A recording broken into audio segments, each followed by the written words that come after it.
नमस्कार। आज के वीडियो में डिस्कस करेंगे साइंस के महत्वपूर्ण प्रश्न और ये प्रश्न आपके जो आपका पहला चैप्टर है उसी से होंगे और इसमें हम लगभग 19 से 20 प्रश्नों को डिस्कस करेंगे। तो शुरुआत करते हैं, लेकिन उससे पहले अगर आप लोग टेलीग्राम ग्रुप से नहीं जुड़े हुए तो आप लोग टेलीग्राम पे सर्च कर सकते हैं DLED स्टडी ग्रुप। तो आपको इस ग्रुप को ज्वाइन करना है बाकी PDF या फिर इम्पोर्टेंट इन्फॉर्मेशन के लिए। तो स्टार्ट करते हैं। सबसे पहला प्रश्न दिया गया है कि पौधों की संवेदनशीलता के क्षेत्र में किस वैज्ञानिक ने योगदान दिया है। ऑप्शंस आपके सामने दिए गए हैं: जगदीश चंद्र बोस, CV रमन, S रामानुजन, विक्रम साराभाई। तो आप लोग कमेंट करके बताएं कि इस प्रश्न का आंसर क्या है। तो इस क्वेश्चन का आंसर सही है जगदीश चंद्र बोस। तो आप लोग ध्यान रखेंगे कि पौधों की जो संवेदनशीलता है उसके बारे में जगदीश चंद्र बोस ने काफ़ी कुछ योगदान दिया है उस क्षेत्र में। तो मूव करते हैं क्वेश्चन नंबर नेक्स्ट। इसमें कहा गया है कि प्रकाश का प्रकीर्णन के क्षेत्र में किसने योगदान दिया है। प्रकाश का प्रकीर्णन होता क्या है? देखिए, कोई भी प्रकाश स्रोत, जैसे मान लेते हैं सूरज है, ठीक है, सन है। तो सन क्या है? एक सबसे बड़ा प्रकाश का स्रोत है हमारे सौरमंडल में। तो सन से जो प्रकाश पृथ्वी की तरफ आता है और जैसे ही वो प्रकाश पृथ्वी के वायुमंडल में प्रवेश करता है तो पृथ्वी के वायुमंडल में बहुत सारे सूक्ष्म कण हैं जो निलंबित रहते हैं, एटमॉस्फेयर में सस्पेंडेड रहते हैं। तो जब उनसे प्रकाश टकराता है तो टकराने से वह अलग अलग दिशाओं में प्रकीर्णित हो जाता है। इस घटना को हम कहते हैं प्रकाश का प्रकीर्णन। इंग्लिश में इसको कहते हैं स्कैटरिंग ऑफ लाइट। फिलहाल स्कैटरिंग ऑफ लाइट काफ़ी इम्पॉर्टेंट टॉपिक है और मैंने आपको विस्तार से पढ़ाया भी हुआ है। आप लोग सर्च करेंगे DLED science by Avichal sir तो आपको मिल जाएगा और उसकी जो पूरी प्लेलिस्ट है उसमें सभी चैप्टर्स लगभग पढ़ाए गए हैं और जिसमें प्रकाश मैंने पढ़ाया हुआ है, प्रकाश से संबंधित जितने प्रश्न हैं वो सारे वहाँ पर डिस्कस किए गए। तो आप लोग ज़रूर उसको देखें। तो इस क्वेश्चन का सही आंसर क्या होगा आप लोग कमेंट करके बताएं कि इसका सही उत्तर क्या होगा। होमी जहांगीर भाभा नहीं होगा, डॉक्टर APJ अब्दुल कलाम नहीं होगा, डॉक्टर हरगोविंद खुराना नहीं होगा, CV रमन इसका सही उत्तर होगा। Question number next. तो इसमें कहा गया कि संख्या सिद्धांत के क्षेत्र में किसने योगदान दिया है। जो नंबर सिस्टम है, जो नंबर थ्योरी है, उसके क्षेत्र में किसने अपना योगदान दिया है। तो ऑप्शंस यहाँ पर अगर देखें हम तो S रामानुजन, सत्येंद्र नाथ बोस और मेघनाथ साहा और कृष्णा स्वामी कस्तूरी रंगन। तो इस क्वेश्चन का जो सही आंसर है वो है S रामानुजन। श्रीनिवास रामानुजन ने संख्या सिद्धांत के क्षेत्र में बहुत कुछ योगदान दिया है। Question number next. इसमें कहा गया कि खगोल विज्ञान के क्षेत्र में किसने योगदान दिया है। तो खगोल विज्ञान के क्षेत्र में हम सब जानते हैं कि जो सबसे इम्पोर्टेंट साइंटिस्ट हुआ करते थे वो थे चंद्रशेखर, यानी इनका जो पूरा नाम है वो है सुब्रमण्यम चंद्रशेखर। तो इसका विकल्प जो एक है पहला वाला वो सही हो जाता है और APJ अब्दुल कलाम, रामानुजन और होमी जहांगीर भाभा इन्होंने फिलहाल कोई भी ऐसा योगदान खगोल विज्ञान के क्षेत्र में नहीं दिया है। तो इस क्वेश्चन का सही आंसर ऑप्शन नंबर पहला सुब्रमण्यम चंद्रशेखर हो जाता है। Question number 5। रोगों से सुरक्षा के लिए जो वैक्सीन है उसके क्षेत्र में किसने योगदान दिया है। सबसे पहले बात, वैक्सीन होती क्या है। देखिए, वैक्सीन का मतलब होता है कि वैक्सीन या तो वायरस या फिर बैक्टीरिया, यानी जो विषाणु होते हैं और जो जीवाणु होते हैं, जो इनएक्टिव फॉर्म में होते हैं, मतलब निष्क्रिय अवस्था में होते हैं या फिर मरे होते हैं, तो उनसे वैक्सीन तैयार की जाती है। जिसका मुख्य उद्देश्य होता है, वैक्सीन का मुख्य उद्देश्य क्या होता है कि वो शरीर में रोग प्रतिरोध क्षमता को बढ़ाने के उद्देश्य से वैक्सीन दी जाती है ताकि शरीर में रोगों से लड़ने की जो क्षमता है, जो पावर है, वो बढ़ जाए और हमको जो भी समस्या है वो दूर हो जाए, जो बीमारी है वो दूर हो जाए।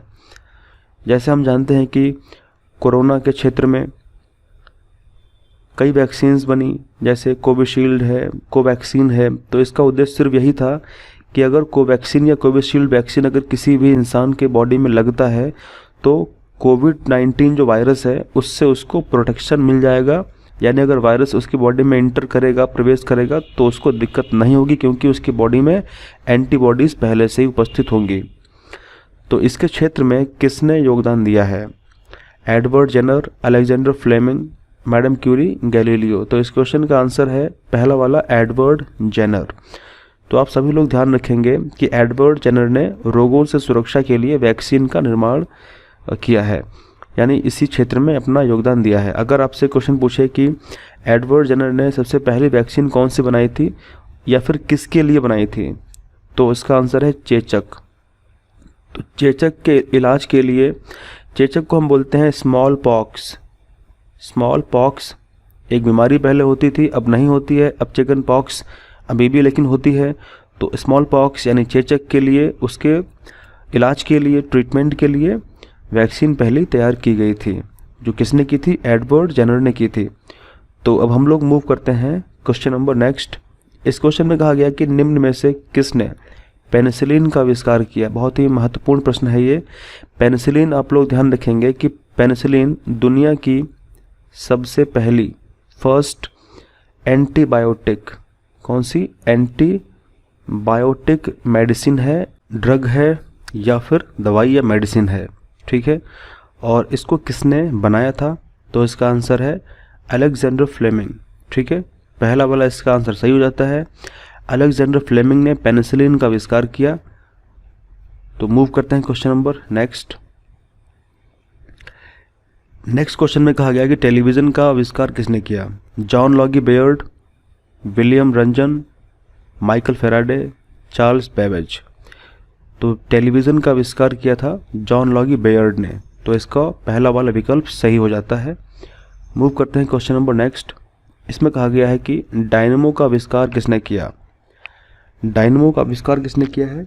ऑप्शंस आपके सामने दिए गए हैं। Michael Faraday, Marconi, Alexander Graham Bell, Isaac Newton. तो डायनेमो का आविष्कार की अगर जब भी बात आए तो आप लोग टिक करके आएंगे माइकल फेराडे पे, ठीक है। माइकल फेराडे ने डायनेमो का आविष्कार किया है। तो पहला वाला विकल्प सही हो जाता है। क्वेश्चन नंबर नेक्स्ट, कंप्यूटर का जनक किसे कहा जाता है? कंप्यूटर के जनक की अगर हम बात करेंगे तो Charles Babbage, madam Curie, Isaac Newton या फिर अल्बर्ट आइंस्टीन। तो ये तीनों नहीं हो सकते हैं। इसका सही आंसर क्या होगा? ऑप्शन नंबर पहला, चार्ल्स बेबेज को कहा जाता है कंप्यूटर का जनक। इतना आप लोग ध्यान रखेंगे और आपको पहले से भी पता होगा। क्वेश्चन नंबर 10 की बात करते हैं। इसमें कहा गया है कि एक्सरे की खोज किसने की?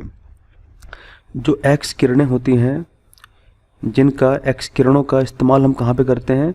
तो एक्सरे करवाने के लिए हमारे हॉस्पिटल्स में, पैथोलॉजी में एक्सरे डिपार्टमेंट होता है जहाँ पर एक्सरे होता है। एक्सरे के द्वारा क्या होता है कि हमारी जो हड्डियाँ हैं या फिर हमारे जो अंदरूनी अंग हैं, फेफड़े हैं, उनका एक फ़ोटो आता है और जिससे डॉक्टर समझ जाता है कि टिश्यू यानी ऊतक कहाँ पे क्षतिग्रस्त हो गए हैं, कहाँ पे क्या दिक्कत हुई है, ठीक है। तो एक्सरे की खोज किसने की है? तो यहाँ पे options William Roentgen, Michael Faraday, Alexander Fleming, Galileo. तो इस क्वेश्चन का सही आंसर हो जाता है विलियम रॉन्जन, ठीक है। आप लोग ध्यान रखेंगे कि एक्सरे की खोज किसने करी है? विलियम रॉन्जन ने की है। नेक्स्ट क्वेश्चन की बात करते हैं। इसमें कहा गया कि गुरुत्वाकर्षण का नियम और गति के सिद्धांत किसने दिए हैं? ऑप्शंस दिए गए हैं आइजैक न्यूटन, हेनरी मोजले, मेंडलीव और न्यूलैंड। तो आप सबको पता होगा कि इसका आंसर क्या है। काफ़ी आसान सा क्वेश्चन है ये। गुरुत्वाकर्षण के बारे में और गति के जो नियम हैं, जैसे हम जानते हैं गति का प्रथम नियम है, गति का द्वितीय नियम और तृतीय नियम है। आपको इन तीनों के बारे में पता भी होगा कि प्रथम, द्वितीय और तृतीय नियम में क्या बातें बताई गई हैं। और जो गति का पहला नियम है, इसको सबसे पहले गैलीलियो ने दिया था, जिसको जड़त्व का नियम भी कहा जाता है। तो इसको लॉ ऑफ इनर्शिया कहते हैं और बाद में इसको न्यूटन ने गति के प्रथम नियम के आधार पर बताया है। तो अब इस क्वेश्चन का सही आंसर क्या है? तो इसका आंसर है पहला वाला विकल्प सही है, आइजैक न्यूटन। इसका आंसर सही है। गुरुत्वाकर्षण का नियम और गति के सिद्धांत जो है वो आइजैक न्यूटन ने ही दिए हैं। नेक्स्ट क्वेश्चन की बात करते हैं। इसमें कहा गया कि रेडियो का आविष्कार किसने किया है? ऑप्शंस हैं Marconi, Thomas Alva Edison, Alexander Graham Bell या फिर गैलीलियो। तो रेडियो का आविष्कार मार्कोनी द्वारा किया गया है। तो इसका ऑप्शन नंबर पहला वाला सही हो जाता है। मूव करते हैं क्वेश्चन नंबर नेक्स्ट। तो इसमें कहा गया है कि टेलीफोन का आविष्कार किसने किया है। टेलीफोन का आविष्कार किसने किया है। ऑप्शंस आपके सामने दिए गए हैं, Alexander Graham Bell, Robert Clive, Robert Brown, Robert Hooke. तो इस क्वेश्चन का सही आंसर क्या होगा। सबको पता है कि टेलीफोन की जब भी बात आती है तो हमारे दिमाग में ग्राहम बेल का नाम आता है, तो अलेक्जेंडर ग्राहम बेल इसका सही आंसर हो जाता है इस क्वेश्चन का। क्वेश्चन नंबर 14 की बात करते हैं। इसमें कहा गया ग्रामोफोन तथा विद्युत बल्ब का आविष्कार किसने किया है। तो ग्रामोफोन और विद्युत बल्ब का आविष्कार थॉमस एल्वा एडिसन या फिर एंटोनी लेवोशियर, लुइस पास्चर या हेनरी बैकरल। तो आप लोग कमेंट करके बताएं कि इस क्वेश्चन का आंसर क्या होगा कि ग्रामोफोन तथा विद्युत बल्ब का आविष्कार किसने किया है। ग्रामोफोन का शायद आपको ना पता हो, लेकिन जैसे दिमाग में आपके विद्युत बल्ब की बात आती है तो एडिशन का नाम आता है। ठीक है, तो इस क्वेश्चन का सही आंसर क्या है, थॉमस एल्वा एडिसन है जिन्होंने ग्रामोफोन और विद्युत बल्ब का आविष्कार किया है। क्वेश्चन नंबर नेक्स्ट, दूरबीन का आविष्कार किसने किया है। दूरबीन का मतलब होता है टेलीस्कोप। दूरबीन की सहायता से हम जो दूर स्थित खगोलीय पिंड हैं उनको देखते हैं, उनको एनालाइज करते हैं, समझते हैं। तो किस इंसान ने दूरबीन का आविष्कार किया आपको बताना है। तो यहाँ पे विकल्प दिए गए हैं, Galileo Galilei, madam Curie, Copernicus, Claudius Ptolemy. तो इस क्वेश्चन का सही आंसर है गैलीलियो गैलीली ने दूरबीन का आविष्कार किया है। तो ऑप्शन नंबर पहला सही हो जाता है। अगर थोड़ी सी बात करें बाकी विकल्पों में, जैसे मैडम क्यूरी ने क्या किया है, तो हम जानते हैं कि मैडम क्यूरी ने जो रेडियो धर्मिता है, जो रेडियो एक्टिविटी है, रेडियो धर्मिता है, ठीक है, उसको तो खोजा था हेनरी बैकरल ने, लेकिन उसके बाद जो भी कार्य किया गया वो मैडम क्यूरी और उनके हस्बैंड पैरी क्यूरी द्वारा ही किया गया था। अगर थोड़ी हम बात करें कोपरनिकस के बारे में, तो कोपरनिकस ने सूर्य केंद्रित परिकल्पना सिद्धांत दिया था, जिसमें कहा गया था कि ब्रह्मांड के केंद्र में सूर्य है और बाकी सभी जो ग्रह हैं वो सब सूर्य की परिक्रमा कर रहे होते हैं। अगर बात करें क्लॉडियस टॉल्मी की, तो क्लॉडियस टॉल्मी पहले ऐसे इंसान थे जिन्होंने ब्रह्मांड का व्यवस्थित तरीके से अध्ययन किया था और इन्होंने बताया था कि ब्रह्मांड जो है उसके सेंटर में पृथ्वी है, उसके सेंटर में पृथ्वी है, अर्थ है, और बाकी के सारे जो ग्रह हैं, सूर्य हैं, पृथ्वी की परिक्रमा करते हैं, जो बात बिल्कुल भी गलत साबित हुई। तो मूव करते हैं क्वेश्चन नंबर नेक्स्ट। इसमें कहा गया है रेडियम और पोलोनियम तत्व की खोज किसने करी। तो विकल्प यहाँ पे दिए गए Henri Becquerel, madam Curie, Mendeleev और हेनरी मोजले। ये दोनों रेडियो धर्मी तत्व हैं और इसकी खोज किसने करी है, तो इसका आंसर है मैडम क्यूरी। इन्होंने रेडियम और पोलोनियम की खोज की। क्वेश्चन नंबर नेक्स्ट देखते हैं। इसमें कहा गया कि भारतीय अंतरिक्ष अनुसंधान संस्थान के जनक के रूप में किसको जाना जाता है। तो यहाँ पे विकल्प दिए गए हैं पंडित जवाहरलाल नेहरू, होमी जहांगीर भाभा, विक्रम साराभाई, इनमें से कोई नहीं। तो इस क्वेश्चन का आंसर क्या होगा, इसका आंसर होगा विक्रम अम्बालाल साराभाई। तो यहाँ पे पंडित जी और होमी जहांगीर भाभा ये नहीं होंगे, तो इस क्वेश्चन का आंसर क्या होगा, विक्रम अम्बालाल साराभाई इसका सही आंसर होगा। ठीक है, आपसे मैं क्वेश्चन पूछता हूँ, आप लोग कमेंट में उसका आंसर ज़रूर लिखेंगे कि क्वेश्चन ये है कि जो इसरो है, जिसको हिंदी में हम कहते हैं भारतीय अंतरिक्ष अनुसंधान संस्थान यानी इंडियन स्पेस रिसर्च ऑर्गेनाइजेशन, इसकी स्थापना कब हुई थी। आपको कमेंट में इसका आंसर लिखना है कि इसकी स्थापना कब हुई थी। क्वेश्चन नंबर नेक्स्ट देखते हैं। इसमें कहा गया कि निम्न में से कौन भारतीय वैज्ञानिक है। आपको बताना है कि निम्न में से कौन भारतीय वैज्ञानिक है। तो यहाँ पे विकल्प दिए गए हैं एडिसन नहीं है, मैडम क्यूरी नहीं है, गैलीलियो गैलीली नहीं है, हरगोविंद खुराना यस। तो इस क्वेश्चन का सही उत्तर क्या होगा, हरगोविंद खुराना। अगर आपको थोड़ी सी मैं बात बताऊं कि हरगोविंद खुराना जी ने ऐसा क्या काम किया है, तो इन्होंने जो आनुवांशिक कूट होते हैं, आनुवांशिक जो कूट होते हैं जिसको हम जेनेटिक कोड कहते हैं, उसके बारे में अपना योगदान दिया है। क्वेश्चन नंबर नेक्स्ट देखते हैं। इसमें कहा गया कि ओजोन परत में छिद्र का कारण क्या है। जैसा हम जानते हैं कि हमारी पृथ्वी है और हमारी पृथ्वी के सबसे ऊपर की जो परत है इसको हम कहते हैं क्षोभ मंडल।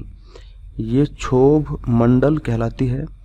इसके ऊपर वाली जो परत है इसको हम कहते हैं समताप मंडल। ये समताप मंडल है। और ऐसी ही कुल कितनी 5 परतें हैं। हमारी पृथ्वी के ऊपर जो वायुमंडल है वो 5 परतों में विभाजित है। ठीक है। अब अगर बात करें जो ओजोन परत है वो समताप मंडल में ही पाई जाती है। तो इतना आप लोग ध्यान रखेंगे कि ओजोन परत कहाँ पाई जाती है, तो ओजोन परत समताप मंडल में ही यहाँ पर पाई जाती है। ठीक है। तो हमारी पृथ्वी पर होने वाले जो प्रदूषण है, और ख़ासकर कौन सा प्रदूषण है, वायु प्रदूषण है, जिसके अंदर बहुत सारी ऐसी गैस हैं जो ओजोन को तोड़ती हैं। ठीक है। उसमें से सबसे प्रमुख गैस हुआ करती थी CFC। CFC का मतलब होता है क्लोरोफ्लोरोकार्बन। CFC मतलब होता है क्लोरोफ्लोरोकार्बन, जिसका इस्तेमाल रेफ्रिजरेटर्स यानी फ्रिज, AC वगैरह में इस्तेमाल किया जाता था। तो ये गैस करती क्या थी, ये जाकर के ओजोन के साथ में क्रिया करती थी और ओजोन को तोड़ती थी। और इसीलिए अंटार्कटिका पर, यानी जो हमारा दक्षिणी ध्रुव है, उस पर काफ़ी बड़ा धीरे धीरे एक छिद्र हो गया। और उसके लिए फिर एक समझौता भी किया गया था जिसको हम मॉन्ट्रियल प्रोटोकॉल, कौन सा, मॉन्ट्रियल प्रोटोकॉल के नाम से जानते हैं, जो ओजोन गैस को रिस्टोर करने के लिए एक समझौता किया गया था वैश्विक स्तर पर। तो इस क्वेश्चन का आंसर क्या होगा, वायु प्रदूषण इसका आंसर हो जाएगा। लेकिन अगर आपसे पूछे कि कौन सा ऐसा गैस है, कौन सी ऐसी गैस है जो ओजोन परत में छिद्र के लिए उत्तरदायी है, तो CFC यानी क्लोरोफ्लोरोकार्बन हो जाता है। तो इसी के साथ में हम लोगों ने आज के वीडियो में 19 क्वेश्चंस को देखा है। आप लोग कमेंट करके बताएं कि इन 19 क्वेश्चंस में से आपके जितने भी लोग वीडियोस देख रहे हैं, ज़रूर कमेंट करके बताएं कि इन 19 प्रश्नों में आपके कितने प्रश्न सही हुए। ठीक है। तो हम लोग मिलते हैं अगले वीडियो में। तब तक के लिए थैंक यू वेरी मच। जय हिंद, जय भारत। वीडियोस को ज़रूर शेयर करें। Thank you.